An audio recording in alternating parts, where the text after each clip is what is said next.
Good morning.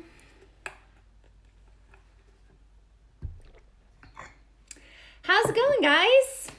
Good morning. I'm a little dark on Instagram, huh? Let's see, let's brighten that up a little bit. Let's see if that helps. That helps. Sometimes the light just switches up on me. So anyway, good morning. I'm nice and bright on Facebook, a little dark on Instagram. You guys see me okay? The clouds are out and I sit right in front of a window to get some natural light and then have artificial light as well. And there's actually clouds over the sun in Arizona today, so the lighting swapped up on me. Good morning. Good morning. Good morning, Facebook. Hey guys, good morning. Nice to see you all on this beautiful Thursday. Do you guys all have great plans today? We're moving into a holiday weekend. I realize this holiday is going to be quite different for a lot of people with everything going on, but nonetheless, it is still a holiday, and my topic is along those lines. So, because it is important to take care of yourself, enjoy the holiday, enjoy life, de-stress a little bit instead of doing this all day. Slay all day is my mug today, and I feel like a lot of the times we do that all day and then we forget to take time for ourselves. So that's what we need to talk about a little bit today, some of the health consequences, which are actually positive in taking a day off. That's right. I'm going to give you a prescription today to take the day off. Nice. So I am Dr. Trisha Pingel. This is your morning checkup. It is Thursday, July 2nd, as we head into the July 4th weekend.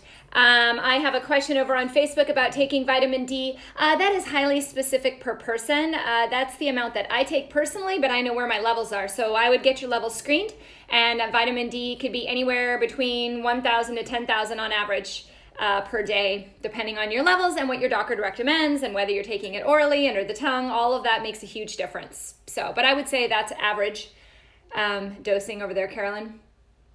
Morning, guys. Lots of highs over there on Instagram. Nice to see you all. So our topic today is the importance of de-stressing, which is basically why you need to take days off. Yes, you need to take days off, right? Crazy. Most people don't tell you that, but it's important. So we're going to talk actually about the health benefits of taking days off.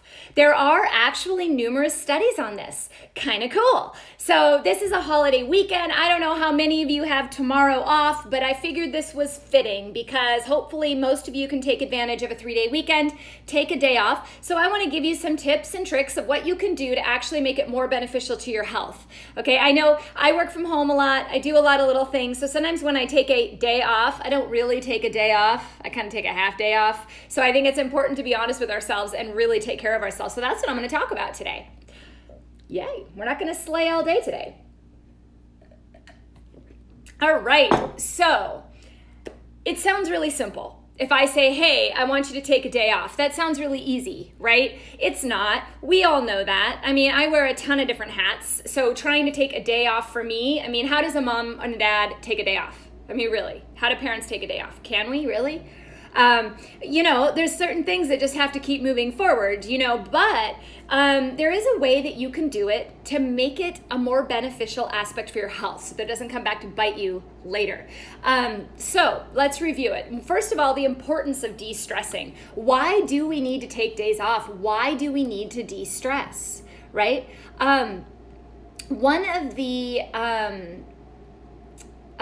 the things that I used to do, and this is a personal example of how this can happen, is a lot of the times we get so bogged down in our everyday that we lose focus and the quality of our work goes down. So when I was writing Total Health Turnaround, the first edition, many years ago, I think it was in 2013, I had 2 toddlers, okay, at home. I had 2 toddlers. I was running a medical practice. I was seeing patients all day. I had staff that I had to help with. I mean, it was a nonstop commotion. There was always something going on. And obviously I had deadlines, right? So my editor would write me. My editor is watching today. God bless you because you went with me on this one. But she would say, hey, we need this chapter by Friday. And Thursday would roll around or early Friday and I'd be like, oh my God, there's literally nothing coming to my head. And for you guys that watch me every day, imagine me having nothing to say, right? But literally I had nothing to say. I was just like I don't have any creative outlet at all. And I would miss deadlines or have to push them back because my brain was so overloaded that I couldn't get any creative thought. So what I started doing, and I found this to be very beneficial, and I've kept this going in my life since then, is I would schedule a very small vacation. Most of the time I went to San Diego, but even if I went locally, there was a couple times I went locally to local hotels, and I would check in the morning, and I wouldn't put any pressure on myself to do any work. And I would go to my favorite restaurant, have a cup of coffee, nourish my body with good food, take a walk. I'd go get a massage or sit in the steam room. And then what was crazy, and I'd be overloaded when I landed there because, Thursday night, my stress is up to here, right? So Friday morning I land, do all this stuff, and inevitably, by about 5 o'clock, when I'd get back to the hotel, I would write. I would write for 4 hours. I would knock out chapters that I couldn't even put a word down the day before, right? And then the next day I would wake up and I would just go with it. Do I feel like writing right now? Nope. So I'd go for a walk or I'd go do something or meet up with a friend, and inevitably when I'd come back, I would write. And you know what it was that one, I wasn't attached to my computer or my phone. Number two, I didn't have my kids, mom. I didn't have bills at home to look at. I had removed myself from the situation. And when I returned, I was so productive. And then I would hit all my deadlines for the next few weeks after that. There is beauty in taking time off, right? I could have never gotten there if I didn't. And I think that's what a lot of people miss when they think about stress. What is stress, right? What do I mean by we're overloaded? One, that darn smartphone. Ping, ping, ping, ping, ping, ping. Oh, I gotta check this. Oh, I gotta check that.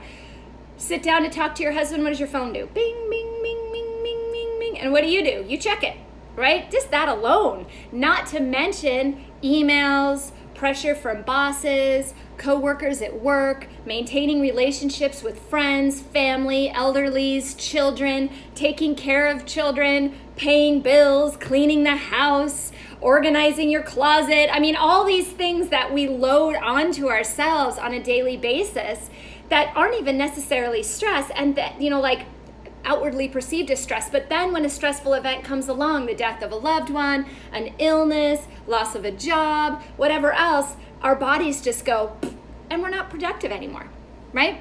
This is why it's important to be mindful of this and pay attention to this on a regular basis. Maybe it's once a quarter you take a day off work.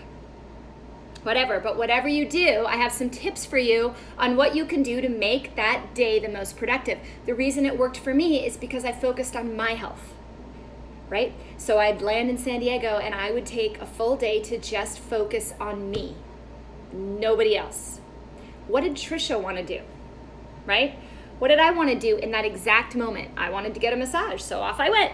I wanted to go sit at a cafe and have a latte, great. I wanted to meet up with a friend, great. So I did those things and then I relaxed. And when I relaxed, I wrote and I became creative. That is one of the best ways to become creative, is to let your mind go. So that's a personal example, right?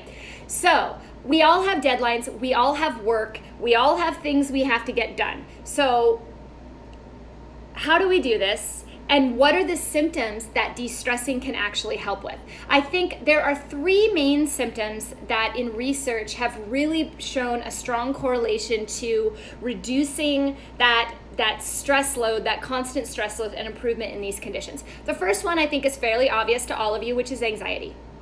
The more stressed you are, the more anxious you are, right?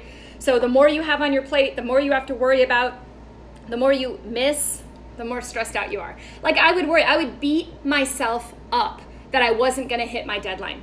Like literally beat myself up. What was I doing? Can I do this? I would get all this self-doubt. I'm not a good writer. I don't have good information. Nobody's gonna like what I write. I mean, I would beat myself up, which was ridiculous and totally not needed, right? We get anxious when we're overwhelmed. So if you're having a lot of anxiety, and I know this time right now, guys, we're all in a weird flux, right? Some of you still have jobs, but maybe you're working somewhere else. Some of you have changed in hours. Some of you have changes in roles. Many of you have lost your job. Many of you are looking for jobs. Many jobs aren't returning, right? All of us are pretty much, kids are taking care of our kids now that it's summer. School is now out. But previous to that, most of us were homeschooling our kids as well. This year is very stressful. Can you all agree? It's all a flux. It's all a shift, right? We're having to come up with new protocols. We're having to come up with new lifestyle management. And we can look at this as a negative, and many do look at this as a negative. I choose to look at it as an opportunity to grow myself and to set a new schedule and to figure out ways that I can support my own health during these change of times. I mean, we do have a little bit more flexibility, whether you aren't working or whether you're working from home. That allows a schedule change and it allows you to set more boundaries. And I think that's something that if you're walking away from this situation, looking at how you can improve your health from this situation, you're going to fare pretty well. Okay, so a lot of people have more anxiety with being home, right? They have more anxiety with these changes. Try to take that as a sign that your body needs to reset. Okay, there are numerous studies. In fact, there was a meta-analysis of 27 studies. Researchers found that relaxation techniques were very, very effective in decreasing anxiety, and they found, more interestingly, that they were more effective over a longer period of time. So this doesn't mean you have to spend an hour meditating, guys. This means you need to spend 10 minutes a day on you. I mean, can you do that? If you can start at 10 minutes a day, just doing something for you, and then you can increase that to 20 minutes a day, right? So many of the things that we used to do for ourselves maybe aren't available right now, right? I love to dance hip hop. I would do that for myself every week. Right now, it's not an option because I can't go to the studio, right? Because it's not, we just can't right now here in Arizona. So, you know, I have to find other ways to relieve my stress. How do I do that? I get creative, and that's going to be one of my suggestions in a minute. So I'll talk to you about some other ways that I do that. But focus on the anxiety. There has been great research on us de-stressing, taking breaks from things, taking breaks from our phone, taking a day off, focusing on our health in reduction of overall anxiety. And with the use of anxiety medications out there, something that you can do yourself that doesn't require a medication is always key, okay? You guys still there? Not a lot of words today. Listening or overwhelmed? Am I stressing you out?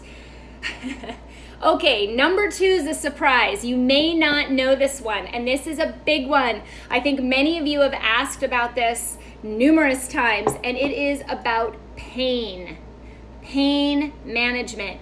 De-stressing and taking time for yourself will reduce your pain. Now, looking out there at how much pain we have with the opioid epidemic, with muscle relaxers, with fibromyalgia, chronic fatigue, all of these symptoms that don't have set treatments, they're just pain management.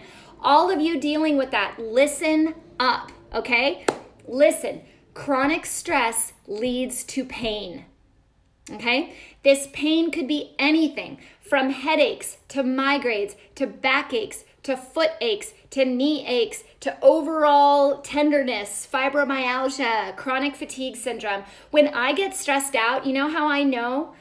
2 things. 1, my eyes feel very heavy. And number 2, when I get up in the morning and I step on my feet, the tendon on the bottom of my foot gets tight. Almost to where my first few steps, I'm like, ow, God. You know, at first I thought I was just getting old, which I am, but then I started to notice a trend that when I was under more stress, when I was carrying a busy schedule and not taking the time for myself to breathe and relax, my feet would get tighter. So now whenever I step on the floor in the morning, if I find that my feet have gotten tighter, I try to take less on that day. And I recognize that my body is trying to tell me something. So if you're having pain, take a really close look at, are you breathing? Are you taking time for yourself? Okay, there was a review in 2010 about muscle relaxation. Oh my goodness, slay all day. Muscle relaxation. There we go.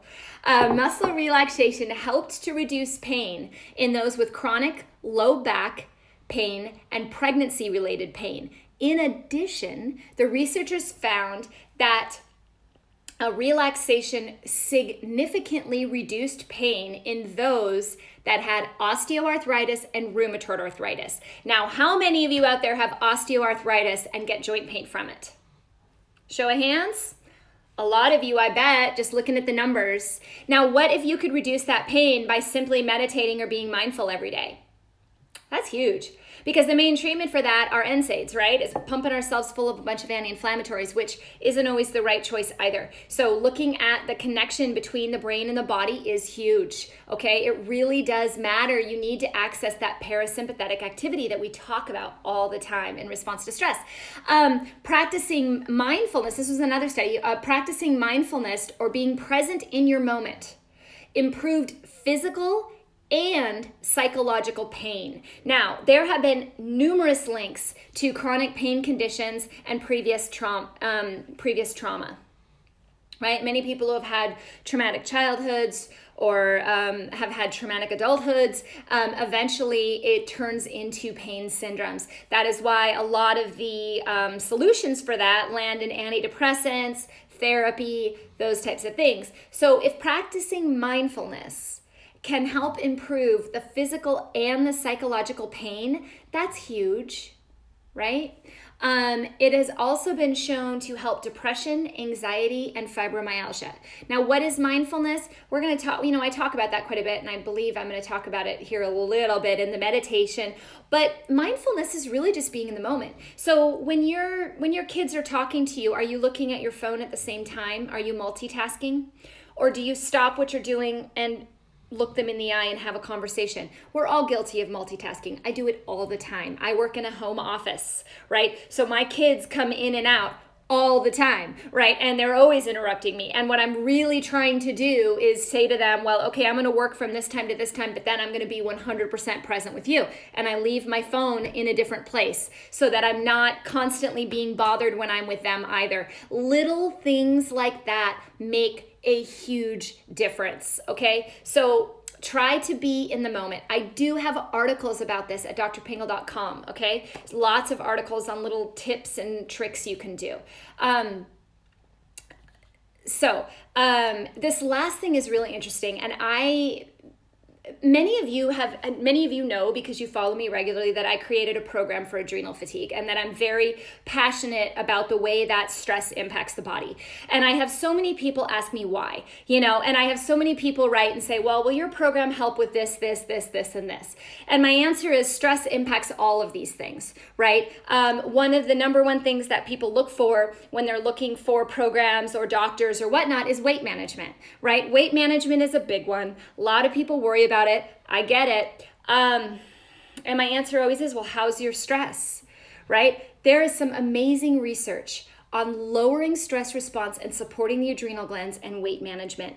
I have to share it with you because it's crazy, okay? Because this is obviously something that most people worry about, right? So listen to this. So there's a couple of studies here. Number one, there was one in 2017 that looked at 39 adults and revealed that chronic stress is linked to weight gain. Now, we've talked about that before, how when you have high levels of cortisol, it causes higher levels of insulin. Higher levels of insulin causes more fat deposition around the waist, okay? This is why diabetics tend to be heavier, or type 2 diabetics tend to be heavier than non-diabetics, because that insulin resistance causes problems with weight gain. So if this is something that's been an issue for you and nobody's checked your insulin levels, you should, okay? And if your insulin levels are high, you need to look at your cortisol levels. You need to consider stress at a source. It doesn't matter, you can eat really well and exercise every well. If your insulin is high, it thinks you're in a stress state. It thinks you're running from a bear, right? And I think this is some of the reasons why a lot of people kind of get stuck in their weight goals. I do think, as I've talked about before, that it's very important that you be aware that the body wants nutrition. It really doesn't care what weight you are. It wants to eat good food. So if you're eating good food and you're exercising and you're 10 pounds heavier than you think you should be, maybe it's time to let that go. But at the same time, if your body's biochemistry is all off, if the insulin is high and your stress is high, you're going to have a harder time losing weight no matter what you do, okay? In fact, I have a lot of people with Hashimoto's that say, well, I can't lose weight because of my Hashimoto's antibodies. And my argument is, well, yes and no. Your Hashimoto's antibodies might be up, but the stress is having an impact on those antibodies. And until you fix the stress, it's not going to move. Okay, so I want to talk about this a little bit more because this is something I've been so passionate about with creating programs for adrenal fatigue, because nobody really understands what that means, and it's linked to so many different things. So listen to this. This study about the chronic stress linked to weight gain, they found that those with higher cortisol levels were more hungry all the time and ate worse. They also discovered that the high cortisol, insulin, and chronic stress were predictors of future weight gain. In another study, they found that participants with greater chronic stress gained more than twice as much in a 6-month period than those without chronic stress. The researchers stated that the average weight gain in the stressed individuals was almost 8 pounds. Now, listen to this, guys. Listen, seriously. There was a study in 2018, and it looked at the impact of stress management on weight loss, okay? And it also looked at depression, anxiety, and then general stress-related issues. The researchers followed 45 adults with obesity, okay? So 45 obese adults. They divided it into 2 groups. One of the groups, 22 of them, followed a stress management program. The other half did not follow a stress management program. What is a stress management program? This is similar to the program I put out, where it looks at deep breathing, relaxation, guided visualization, nutrition, dietary education.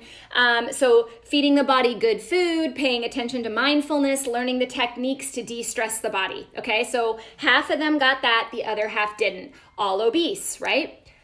Amazingly, okay? They did this for 8 weeks. The researchers found that those who completed the stress management program experienced a significant larger reduction in BMI from the control group. And get this, almost 44% difference. Whoa. Find me a diet that lowers your BMI by 44% out there. Not much, right? You have to manage the adrenal glands, guys. I don't know how to say it any other way, but they also found that in addition to lowering their weight, they also had improved depression, lower anxiety, and better overall health. So their numbers corrected as well. There are numerous reasons to de-stress. There are numerous reasons to take a vacation. Take tomorrow off. Just don't tell your boss that I gave you that recommendation. But cool stuff, right? I mean, look how many of us just kind of get stuck in some sort of health thing, and we can blame this, that, and this, but the bottom line is, until you look at your stress response and you learn how to control it, you can only get so far, okay? You can make worlds of changes by changing your diet, but if you still haven't changed your stress, you're gonna go so far and then it's gonna stop, right? Until you take that mind-body component into account. We are connected, right? And we are losing that.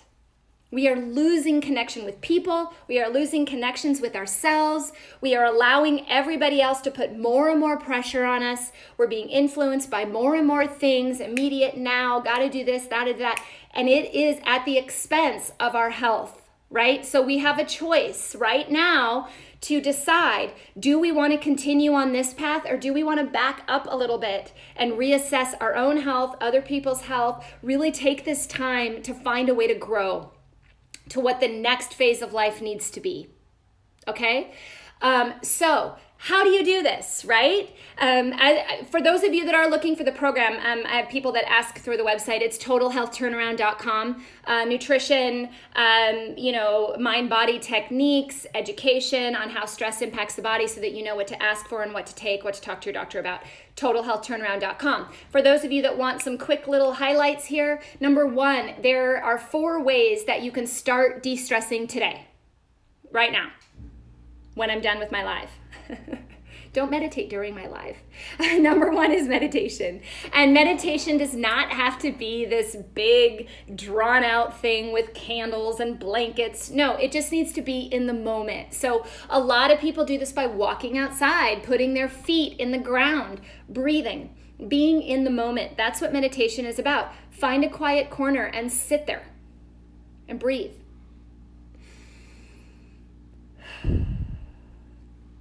I haven't taken a good breath since we started this live, huh? Might need to take assessment today. So meditation. I do have an article at drpingel.com that's a meditation for beginners for those of you that have a hard time. Admittedly, I'm not a great meditator. That is something I am still to this day working on. My health is an evolving thing. I never will hit my ultimate goal. I know that. I just keep growing and trying to figure out better ways to do that. So meditation is one of the things that I'm truly working on this year, trying to just find a quiet spot and be in silence for a little while and not let my mind take over during that silence. If you're one of those people that sits down in a silent room and your mind will not be quiet, that is a sign of adrenal fatigue. Okay? You've got to get out of that running from a bear and into a parasympathetic state. And that is where meditation, mindfulness, just getting out can help. Me going to San Diego made all the difference. Just getting out of the environment that was keeping me in that loop, even if it would have just been a day, probably would have made a huge difference, okay? So all of you, take a very deep breath in through the nose, blow out through the mouth as far as you can. And then you'll notice that your lungs will naturally bring back in again, right? Our lungs are meant to expand and contract. Take honest assessment when you breathe. Do your lungs expand and contract? And if they don't, you need to work on that, okay? Lay on the floor, put your hands on your rib cage, and your rib cage should go in and out when you breathe. Another San Diego girl. I do love San Diego. I'm not from San Diego, my husband is, but I just have there's a hotel there I just love, and I wrote my book at, and it feels like a second home to me, so I try to get there every so often. And being in Phoenix, I can drive there in 5 hours, or I can fly there in 45 minutes, so it's very easy. So, number 2, we've talked about friends, we've talked about loneliness, we've talked about the importance of social support. One of the other things that I think we're starting to lose in society is social support. We're starting to block people off, or if they don't agree with us, they're over here. We're starting to take sides. And I think there's something very important in having people that unconditionally love each other, and being there for each other, and being there as sounding boards for each other, whether or not you agree. I think is something very important, and research supports that, okay? Research supports friendships. You know, it is the positive effects of friendship can improve the length of your life. That has been proven. If you missed that live, go back and watch it. There's an article on friendship at drpingel.com too. The results are amazing. Amazing. Loneliness can be as detrimental for your health as smoking. Okay? That's big. Okay, so if having a friend and having people to bounce things off of without judgment, just unload. Have those friends you can just unload on. They may not agree, but they should listen. You should listen to them too. You know, having social support is really, really important. Okay?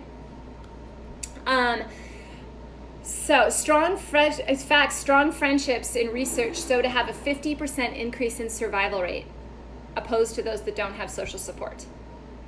You see that a lot in cancer. You see that a lot in terminal conditions. Having social support, the recovery is better. Quality of life is better. So lean on each other, support each other, and be there for each other. Number 3, get creative. This goes back to my example earlier. The only way that I could get creative was by de-stressing. So what are ways you can get creative? The research pretty much looks at art, music, dance, and drama. I do dance. I love hip hop. One of my favorite things to do, which I know I don't look it. But for those of you out there that do hip hop with me, I miss you so much. But I love it because it gives me an hour where I'm only focusing on trying to remember a routine, and I'm doing something good for my body. I also love music. I love to play music. I love to sing music. I love to dance to music. I always have music playing. The only time I turn it off is when I'm here doing a live. Otherwise, my office is filled with music. Music is very important to me. I also redecorate. I think my family and my friends know when I'm stressed out because I will pick a room in a house and I will repaint it. and I'll go to Home Depot and I'll get what I need and this and that. And that helps keep my mind busy on something creative, using the right side of the brain rather than letting my left side of the brain take over. Often we let all that worry and detail take over when what we really need to do is let go and do something creative. So if there is a creative thing you like to do, I want you to add it to your list every week. Even if it's only 10 minutes, play the piano. Play a song you love and belt it out in the car. Sing in the shower. Dance through the house. Dance while you mop the floor. Do something creative to access that other part of your brain. And lastly, as I started this out with, there is a lot of research on taking a day off. In fact, work-related stress is on the rise, with 40% of workers classifying their jobs as very or extremely stressful. And the times that we're in, I don't disagree. I think all of us have a little bit of stress going on, right? One study showed that high amounts of work-related stress is associated with poorer health, increased likelihood of experiencing anxiety, depression, and fatigue. Okay, so take a break. A recent survey showed that 68% of Americans reported having a more positive mood after taking a vacation. Doesn't have to be a vacation to somewhere elaborate, just has to be a vacation from your everyday humdrum, whatever that may be for you right now. Doing something different. There was also almost 60% reported when they came back to work that they had better motivation and better quality of work. Okay, which I've experienced as well. So definitely take some time off. So we are going into a holiday weekend. I don't know how many of you have tomorrow off, but I want to encourage you to just take this weekend to be with the people you want to be with and not worry so much about this little handheld thing that you may be watching right now. Get rid of it. Take a hiatus. Taking a break from work can also be taking a break from social media, taking a break from your phone, taking a break from emails. You can set up times to do certain things. Setting time aside to say, okay, I'm done today. For today, because we're going into kind of holiday weekend, I'm going to stop my work day today around 1 p.m. And I'm just going to stop it. And I'm going to go spend some time with my kids. So if any of you try to reach me after that time, I'm not going to be as fast in response, right? Because I'm taking the day. We all need that time. So hopefully this was helpful to you. I hope you guys have some great plans for this weekend. I am planning on doing a recipe tomorrow, maybe cooking a little in the kitchen for the holiday, maybe show you a recipe that you can use for the 4th of July weekend. So I hope you guys will join me. I'm also working on incorporating some more Q&A sessions. I know that went really well a couple weeks ago, so I'd like to do that again. For those of you that want to read more articles about this, you can find them all at drpingel.com, drpingel.com. For those of you interested in the adrenal fatigue program, how to reduce your stress and teach you how to do that at home, it is at totalhealthturnaround.com, and it is 20% off right now. So if that's something of interest to you, I have that sale extended a little bit longer. So I hope you guys have a great holiday weekend. Take time for yourselves. Show up tomorrow for some cooking and some fun, and then I'll see you guys back on Monday as well. So have a great day, guys. Thank you so much for being here. Martha got her arugula. Great. I'm glad. That's awesome. Yesterday we talked about arugula, if you missed it. Some really cool arugula research, so thank you. Let me know what you end up doing with it. Take a picture. I love pictures. Hey, for all of you saying that you're trying my recipes, send a picture. Love to see it. Post it below the recipe and tell us what you think, right? Let other people know. So anyway, have a great day, guys. I'll talk to you tomorrow. Bye.